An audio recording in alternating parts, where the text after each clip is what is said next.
काशी में ब्राह्मण थे। बचपन से ही उनको भागवत जी पढ़ने का शौक लग गया। बताओ, ऐसे शौक लगे तो कितना अच्छा। वही भागवत जी हैं, लेकिन एक आश्चर्य की बात है, हर बार भागवत जी का अध्ययन करने में आपको नई लगेंगे। ये भागवत जी का आधुनिकता है। जितनी बार आप सुनोगे, जितनी बार आप पढ़ोगे, जितनी बार आप अध्ययन करोगे, उतनी बार भागवत जी नवीन हो जाती हैं। पुरा अपि नवम इति पुराणम, इसीलिए पुराण है। और पुराण भी नहीं है, महापुराण है। तो काशी में एक विद्वान रहते थे, बचपन से उनको भागवत जी पढ़ने का शौक लग गया। अब तो ऐसा शौक लगा, उठते बैठते चलते फिरते बस उनको यही लगता मैं कहीं एक आसन लगा के बैठ जाऊं, भागवत जी पढ़ूं। परिवार के बच्चों के साथ खेलने भी जाते तो बच्चे खेलते, वो बैठ के अपने भागवत जी पढ़ते रहते। सब लोग गंगा स्नान के लिए जाते, वो गंगा स्नान करके तुरंत भागवत जी पढ़ने लगते। सब ब्याह में गए, वो पीछे बैठ के भागवत जी पढ़ते रहते। इतना भागवत जी के प्रति आदी हो गए कि कोई और कामकाज उनको भाता नहीं था। घर वालों ने कहा ब्याह करा दो इसका, अपने आप बुद्धि ठिकाने आ जाएगी। कोई काम नहीं करता, धंधा नहीं करता, पूरे दिन ये किताब सी पढ़ता रहता है। किताब नहीं है, साक्षात कृष्ण है भागवत जी। घर वालों ने विवाह करा दिया। विवाह के बाद भी वही बात है ना, ठाकुर जी जिसको पकड़ लें वो कैसे भी नहीं बदलेगा। विवाह के बाद भी भागवत जी को नहीं छोड़ा। रात्रि में नींद खुल जाती है तो उठ के हाथ मुंह धो के आचमन करके भागवत जी पढ़ने लगते हैं। सुबह उठते हैं तो भागवत जी पढ़ते मिलते हैं, दोपहर में तो भागवत जी। पत्नी भी कुछ दिन तो सहती रही, उसको भी लगा ये कुछ करते धरते नहीं।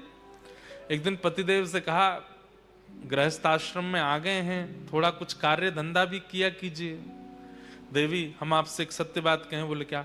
हम और सब कामों में नालायक हैं, नहीं कर पाएंगे। आप देख लो, कुछ आपको भाई तो कर लो घर चलाने के लिए, हमसे नहीं होगा।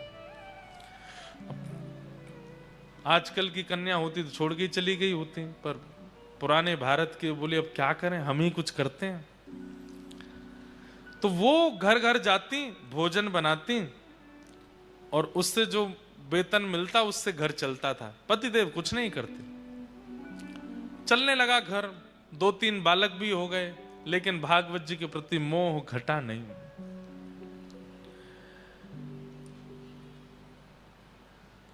एक दिन कुछ संत आए घर में।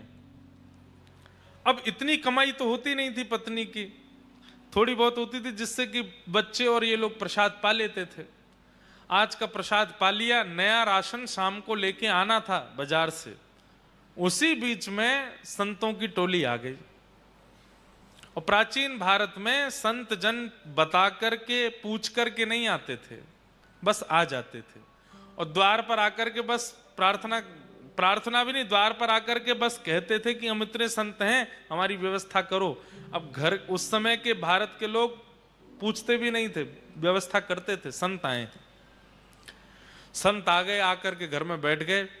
पत्नी ने प्रणाम किया, पतिदेव भी आए, प्रणाम किया दोनों ने। बोले भगवान बड़ी कृपा। बोले हम 12 मूर्ति संत हैं, अयोध्या से आए हैं काशी दर्शन करने। आपके घर के बाहर तुलसी वन देख करके, गैया देख करके हमको लगा कोई विप्र ब्राह्मण हैं, हम 12 संत प्रसाद पाएंगे, तैयारी करो। अब पत्नी दौड़ी रसोई में, पीछे से ब्राह्मण देवता भी आए, देवी बनाओ। बोले कहां से बनाए, सब तो खत्म हो गया, राशन लेकर के आना है। तो बोले 2 पैसा ले आए राशन। बोले कहां से दें, सब खर्च हो गया इस महीने का, इस महीने की पगार अभी मिली नहीं, कल मिलेगी, फिर राशन आएगा, फिर बनेगा। पत्नी तो व्याकुल हो गई, मैं हमेशा संभाल लेती हूं, इस बार आप संभाल लीजिए कुछ। अब पतिदेव बोले देवी तुम तो जानती हो हम तो कुछ करते धरते नहीं, हम पे तो 1 रुपया भी नहीं है, कैसे हम कैसे संभालें, कुछ तो कीजिए। कहीं से भी संत जन बैठे हैं, इधर जामे उधर जामे सब, लेकिन कोई व्यवस्था नहीं बनी। बहुत देर हो गई तो संत समझ गए कि यहां कोई व्यवस्था नहीं है, संकोच में ये हमसे बोल नहीं रहे हैं। संत जन अपने आसन लेके उठ गए। बोले बिटिया फिर कभी आएंगे, आज के लिए जय सिया राम कह करके चले गए। लेकिन आज इतने वर्ष बाद आज उसको बड़ी ग्लानि हुई और अपने पति से लड़ने लगी। आज आप भी अगर कुछ काम धंधा कर रहे होते तो घर की इतनी बुरी स्थिति नहीं होती। मैं घर घर जाती हूं, रोटी बनाती हूं, पगार मिलती, घर चलाती हूं, बच्चों को पढ़ाती हूं। अगर आप भी कुछ कर रहे होते तो कम से कम इतनी व्यवस्था तो होती कि कभी संत महापुरुष आ जाएं तो प्रसाद पवा दें। बस पूरे दिन भागवत जी, भागवत जी, भागवत जी। अरे बचपन से अब तक आप इतना भागवत जी का अध्ययन करते आए हैं, क्या दिया भागवत जी ने हमको? कुछ भी तो नहीं। आप कहते हैं इनको किताब मत बोलो, पुराण मत बोलो, ग्रंथ मत बोलो, कृष्ण है, कृष्ण है, तो देते क्यों नहीं कुछ भी? इतना जीवन आपने समर्पित कर दिया, अपनी पत्नी का ध्यान नहीं रखते, बच्चों का ध्यान नहीं रखते, अपने पूरे खानदान का ध्यान आप नहीं रखते, पूरे दिन वो कृष्ण रूपी भागवत में लगे रहते हैं। क्या दिया भागवत जी ने हमको?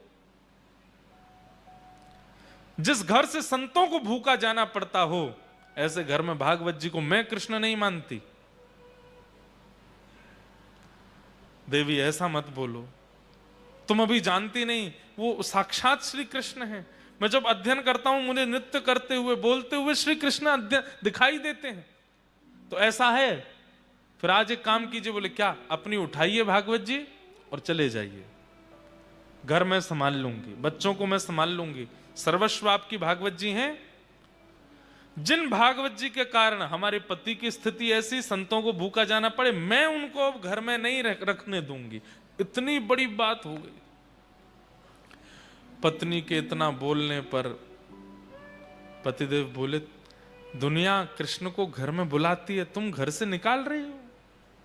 देवी इससे ज्यादा अब मैं सुन नहीं सकता, अब तुम रहो अपने बच्चों के साथ प्रेम से, मैं चलता हूं। अपनी पोथी उठाई और रोते बिलखते, ब्राह्मण देवता मेरे कृष्ण हैं, मेरे ठाकुर जी हैं, हृदय से लगा करके निकल गए।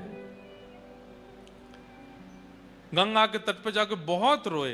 बोले मुझे कुछ भी बोल देती, मेरे को मार भी दे, पीट भी दे, मैं सह लूंगा। हे ठाकुर जी, हे भागवत जी, आपके लिए क्यों कहा? मुझसे ये सहन नहीं होता।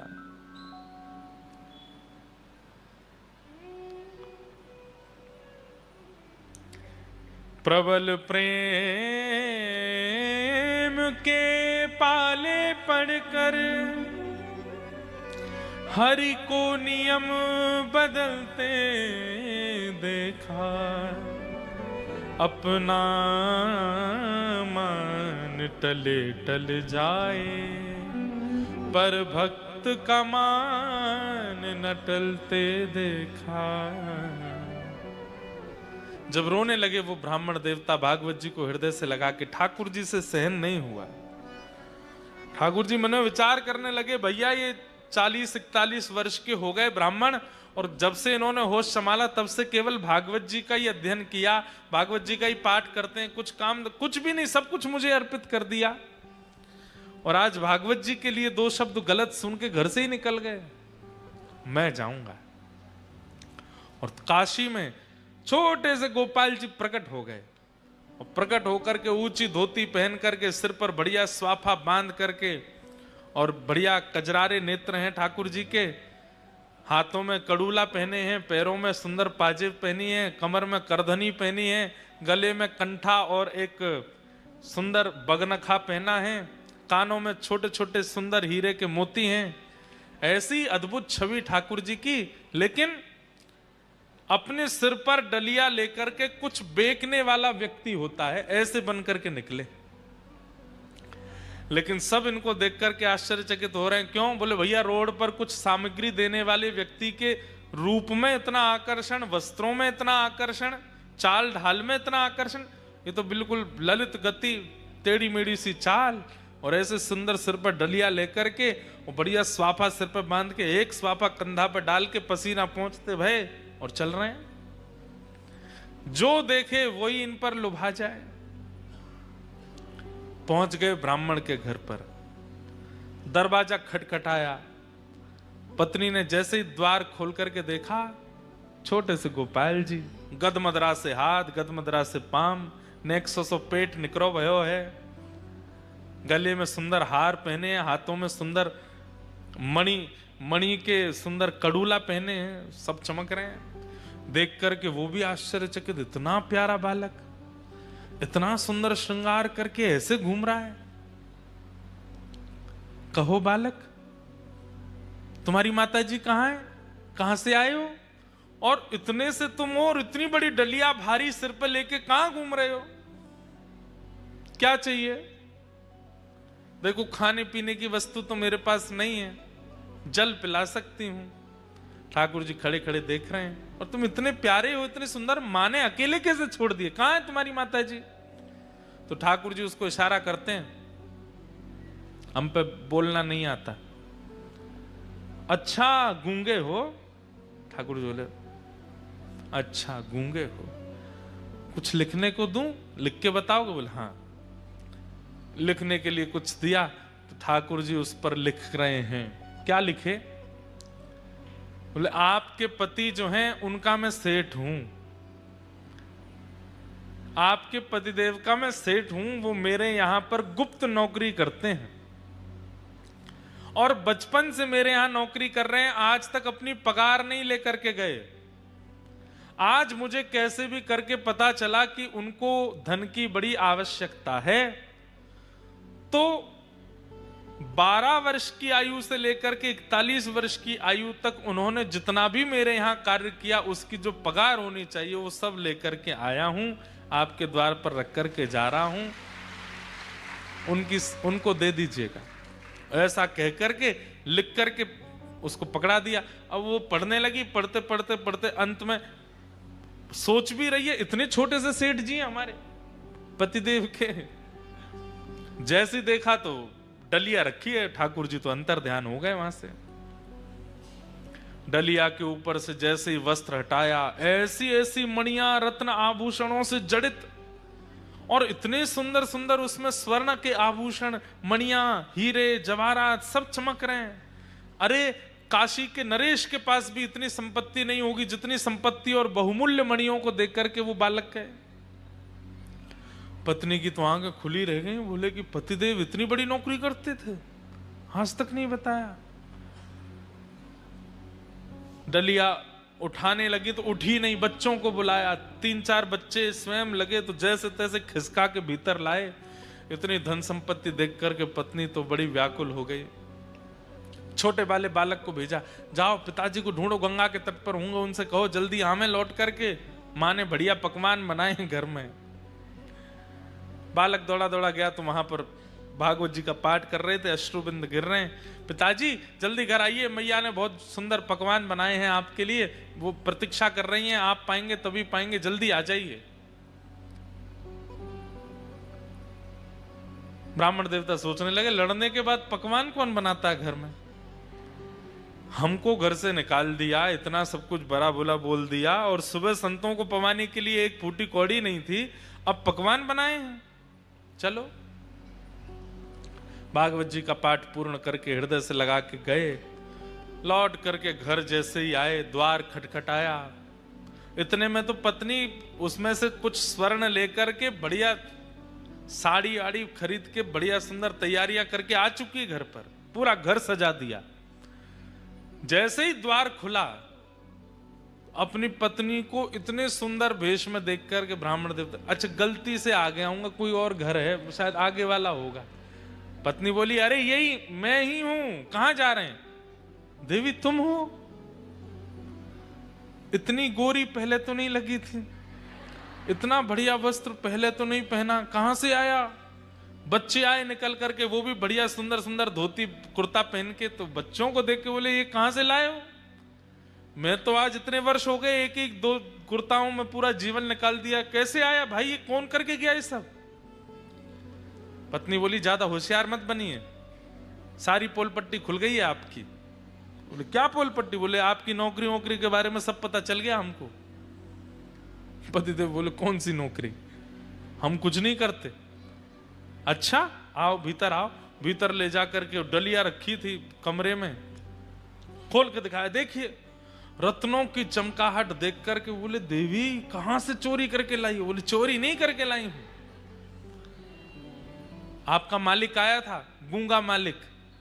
और एक बात बताइए, इतना छोटा, हमारे बच्चों से भी छोटा था वो, उसको मालिक, लेकिन क्या सुंदर उसका वर्ण, आहा क्या कड़ूला पहने थे, सिर पर क्या सुंदर पाग बंधी थी, उस पर मोती के हार, गले में कंठा, कौंधनी, पैरों में पाजेब, थोड़े थोड़े नील वर्ण के सा अंग। अब ये पत्नी बोलती जाए और पत्नी, ठाकुर जी का चिंतन पतिदेव के चित्त में आ रहा है कि निश्चित ठाकुर जी आए।